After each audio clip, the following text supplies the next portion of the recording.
Every day we get people in looking for something that they don't really know what they want. And I can imagine popping into a store like this. It's overwhelming. There's books everywhere on a multiple of subjects. So it's as simple as asking a couple questions. Number one, what type of food do you like? Number two, what's your skill level? And so with just a couple of those answers, we can steer you towards something that could work for you. We don't just pick one. We'll give you a bunch of options because we all read books differently. People are extremely visual, and the great thing about cookbooks is that every year the pictures and visuals just get better and better and better. They're cookbooks, but they're also kind of like art books in the sense that the picture of the food on the plate is really selling the cookbook to the consumer. So we eat with our eyes first. It really goes for cookbooks as well. If you can do a quick flip through a cookbook and just you can quickly capture with your eyes certain pictures or ingredients or dishes, whatever. A lot of people will just see it in a flash and be like, oh, that looks good, and stop and look at it longer and dive deeper into the recipes. And also people need to be able to, I find especially for amateur cooks or home cooks, it needs to be something that they can relate to.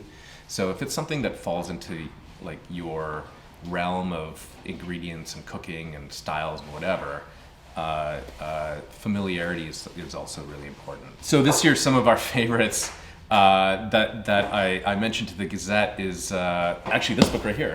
It's called Eat Something, a wise son's cookbook for Jews who like food and food lovers who like Jews. This is probably the funnest book that I've read this year. Funny stories about Jewish traditions and the food that surrounds it.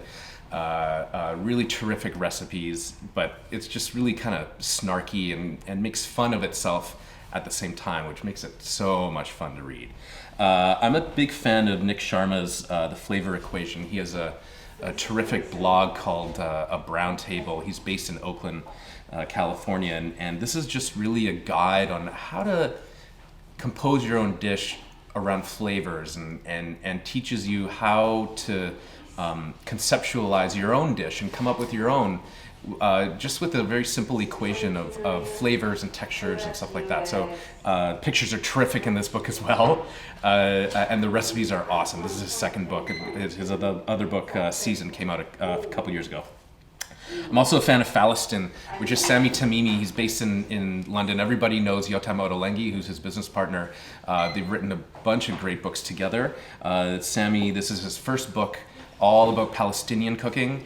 Something a little bit different. I'm really into like maybe more localized regional cooking, and Sami is a terrific author. He knows how to write a cookbook, and he knows how to give the visuals that you want. He's very vegetable focused, really simple, but really full flavored. So these are three books that I'm really excited about this year.